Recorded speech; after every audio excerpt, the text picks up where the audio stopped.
Em relação à sua mãe, por exemplo, quando ela faleceu, parece que ela deixou, você conta que ela deixou para vocês 2 Bíblias, Aham. né, e um sacrário. Em uma dessas Bíblias tinha ali algumas coisas que ela escreveu, algumas não foram até várias, né? Que ela escreveu sobre você. Dentro das passagens ela colocava o seu nome. E isso, de que forma que isso impactou na sua vida hoje? Porque realmente teve impacto e muitas coisas vêm acontecendo. Você pode contar um pouquinho sobre isso? Claro, claro, claro. A mãe, vamos supor assim, qual que é o desejo de toda mãe? Que o filho dê certo na vida. Você já é mãe, né? Sim. Você ainda não? Não. Ainda não.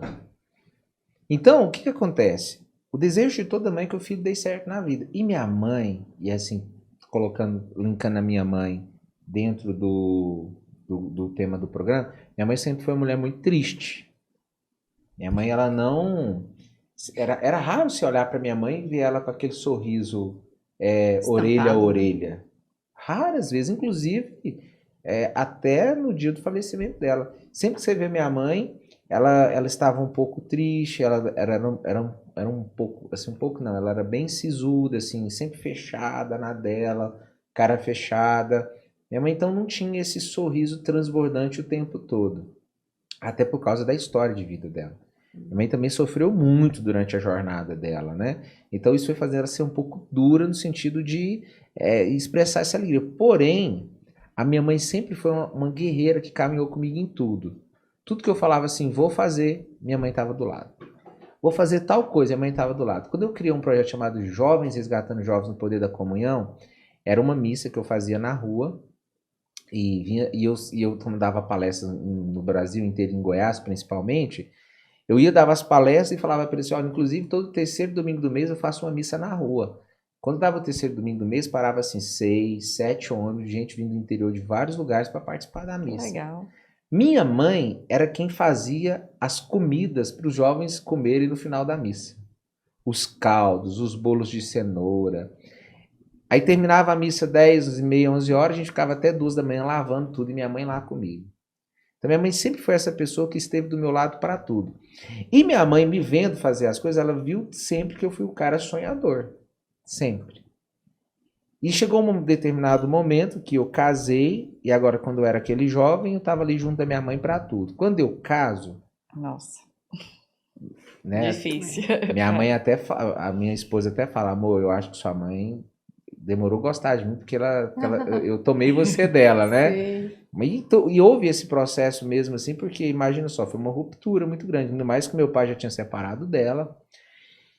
E aí, minha mãe entra num novo fluxo. Qual que é o novo fluxo? Bom, já que eu não tenho meu filho aqui perto de mim, eu vou começar a proclamar para que tudo aconteça na vida dele.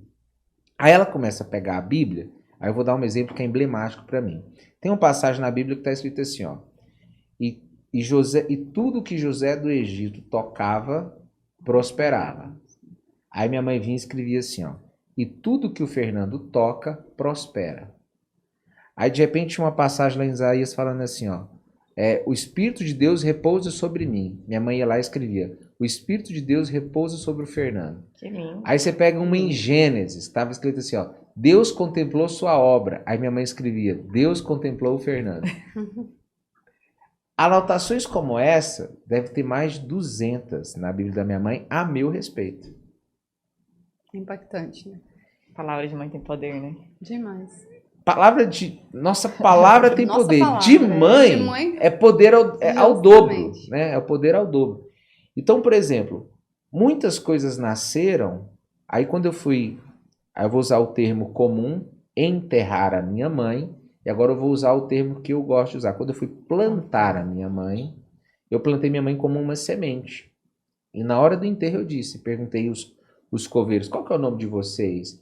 Aí eles responderam para mim, eu pedi minha cunhada para anotar, aí um deles perguntou assim, por que você quer saber o nosso nome? Eu falei, não, porque minha mãe é uma semente e eu preciso saber o nome dos jardineiros que estão plantando ela. Nossa, cheguei a Uau. arrepiar. Forte. E aí naquela hora eu peguei e falei assim, mãe, tem muitas coisas que eu preciso realizar na terra. Falei isso em voz alta. Então, como a senhora é uma semente que está sendo plantada na terra para nascer no céu, aí do céu, agiliza tudo para que as coisas aqui na terra possam começar a fluir com mais velocidade. Intercessora. Sim. Então, minha mãe, nesse sentido, se tornou essa conexão do céu com a terra também, para poder fazer a quantidade de coisas. Inclusive, hoje nós estamos em 2023, 23. minha mãe faleceu em 2021. 2021 foi um ano que desdobrou muitas coisas assim extraordinárias para a nossa vida. 2021 é quando a terra do acampamento, existe a possibilidade de fazer a terra do acampamento. 2021 a terra do acampamento vira a terra da cidade, Amor Maior. Aí 2023 agora a gente assina a terra do acampamento, que é a terra que a gente recebeu agora. 2021 nasce a Escola da Inteligência do Amor. 2022 eu criei a Academia da Inteligência do Amor. Então, assim, Muitos projetos, né? muitos Concretizando. projetos. E, assim, projetos de impacto mundial. Impacto mundial. Então, minha mãe é essa força de que quando você deseja, você escreve, você aponta para o alvo, para o destino. Se você fizer, tem até o Gerson ama um código aqui que chama A Mão de Deus, que é 5 passos que ele não esquece, não. Vamos ver se ele tá. O primeiro começa com V. O que é, Gerson? E o segundo? Não, Gerson, errou. Se falar, se acreditar, já era. Você não. Eita, treinando, não. Peguei ele no pulo aqui agora. Ver, acreditar, falar, fazer e continuar fazendo. Então, minha mãe, ela via. Até ontem eu tive com o Edgar, que é uma pessoa querida minha, e o Edgar, no mapa de guerra dele, saiu que ele vai contribuir muito para a política nacional e mundial. E minha mãe deixou um escrito para mim que eu ia ser conselheiro de chefe de nações. Então, significa que eu vou aconselhar presidentes. O chefe de uma nação é o presidente. Aí ontem eu falava para o Edgar, Edgar, você acredita na palavra da minha mãe? Aí ele falou assim, acredite de todo o meu coração. Então você concorda que eu vou aconselhar chefe de nações, né? Ela falou, acredito. Eu falei assim, e quem que é o chefe da nação que eu estou aconselhando agora? Nossa.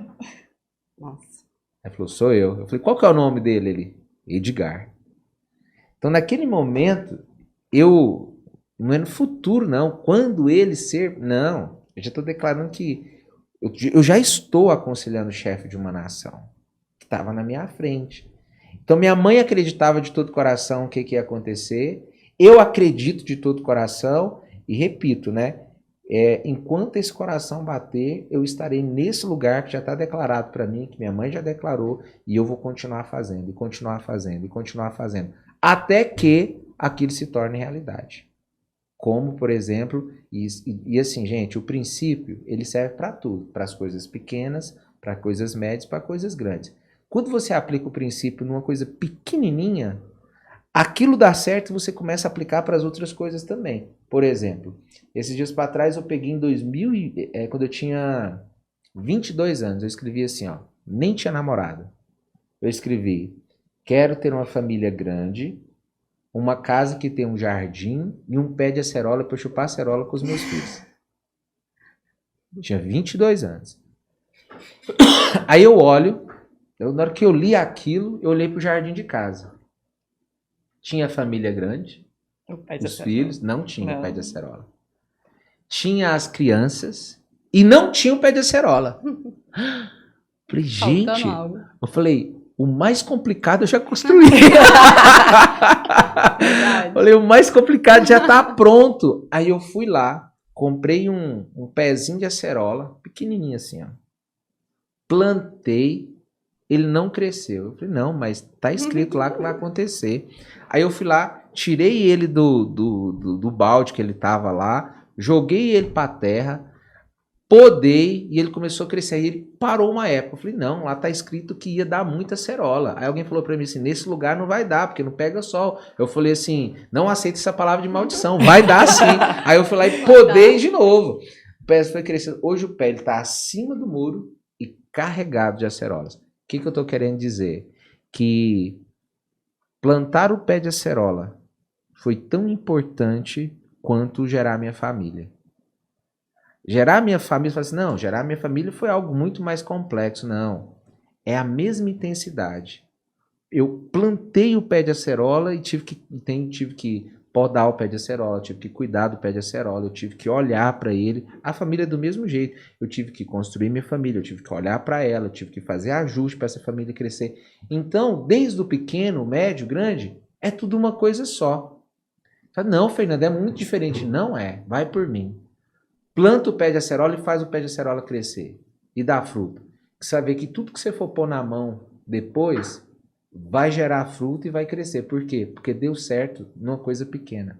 E se dá certo numa coisa pequena, vai dar certo numa coisa grande. Eu peguei e falei assim ontem, rapaz, quem consegue plantar um pé de acerola e fazer ele dar fruto, consegue construir uma cidade. E tá acontecendo. E tá acontecendo. Então é isso. Para quem for assistir, as milhares de pessoas que vão assistir esse episódio que hoje, acreditem que realizar coisas pequenas te dá poder para realizar coisas grandes. Aí às vezes você fica frustrado porque você não consegue realizar coisas grandes e não realiza as coisas pequenas. O mínimo, né? O pequeno, o mínimo, o simples.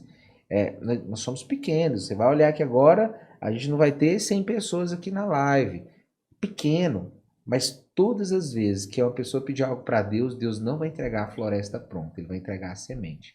É difícil entender esse processo. Demais. A gente quer que tudo acontece rápido, Onde eu né? partilhei e até mesmo no dia do mapa de guerra, eu sou muito imediatista, né? Então esse preparar de Deus para mim é muito difícil de aceitar. Olha aí, ó. Isso acho que é com todo mundo, né? Ter essa E assim, paciência, quando né? eu saí do acampamento, o dia que eu cheguei pro Fernando, eu falei, Fernando, minha vida tá de cabeça para baixo. Eu não vejo mais sentido. Ele só riu pra mim e começou a escrever. Aí eu ainda pensei, eu falei assim, não é possível que eu vim aqui só pra ver isso. Ser humilhada. Eu falo que minha vida tá acabada e ele ri de mim? Ah, não. Não, aí deu uns tapinhos com luva de pelica daqui, dali, o trem foi ajustando e começou a fazer muito sentido. Então, assim, entender o processo, pra mim, foi um dos principais cuidados, assim, do amor de Deus. E esse do plantar, né? No dia que eu saí do mapa de guerra, eu tenho, né, um pé de pitaia lá em casa, que era de um pé de pitaia que meu pai plantou na casa da minha avó. E ele nunca tinha dado fruto, e já tem quase 8 anos que meu pai faleceu. E aí eu olhei pra ele, e falei assim, gente, não é possível, né? O pé da muda que meu pai deu pra minha vizinha já tá assim, no 10º pé, carregadinho, o meu nunca vai dar nada, né? Sério? Aí eu comecei a dar uma cuidadinha daqui, outra, minha irmã ainda brinca assim, não, você mal cuida das suas plantas e o trem tá... Igual as minhas rosas do deserto sempre estão com muitas flores, né, e tal.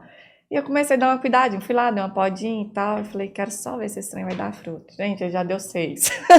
Olha! Ele tá com 2, esse final de semana eu viajei, eu vi que ia sair mais 2 flores, né, eu falei assim, ó, eu não vou ver as flores, que elas só duram um dia, né. Aí eu cheguei, realmente, elas já estavam murchinhas, mas a pitaia já tá aparecendo começando. lá. Não, e isso a gente pode colocar na vida da gente, né? Porque assim, o que ela tá falando em relação a isso, podar uma planta, isso é na vida da gente. Hoje eu consigo pôr isso na minha vida pessoal, na minha vida profissional, em tudo que tá acontecendo. Então, assim, às vezes você vai precisar podar algumas coisas mesmo. E foi o que aconteceu, né? Eu entrei esse ano decidida a cortar alguns laços, cortar algumas coisas, que inclusive a gente falou também ali no mapa e tudo. É só pra, Então, só pra despila, eu falei, você tá proibida de inventar de entrar em relacionamento nos próximos 6 meses. Você também me falou isso. Eu falei, isso não é possível. Precisa, né? Eu falei, não, tá tudo certo. Tá proibida. E outra coisa, plano, se der brecha, eu tô fora do projeto. Não. No dia que eu cheguei, eu já tinha tirado minha aliança, né? Que eu tava noiva. Aí eu peguei, voltei pra casa e falei assim, gente, e agora, né? Porque assim, meu sonho é constituir família. Falei, nossa, 6 meses? É 6 meses da eternidade. Já passou 3. Mas é importante, passou né? 3. Esse o processo mesmo. Às vezes a gente precisa passar por esse processo, podar muita coisa, para que a gente veja tudo isso nascendo, igual ela fez, né? Fez ali as podas e começou a nascer, né? E joga veneninho daqui, joga uma adubinho dali. Aí tem que ser assim. E é um processo difícil, é um processo muito difícil, que começa com a gente mesmo, né?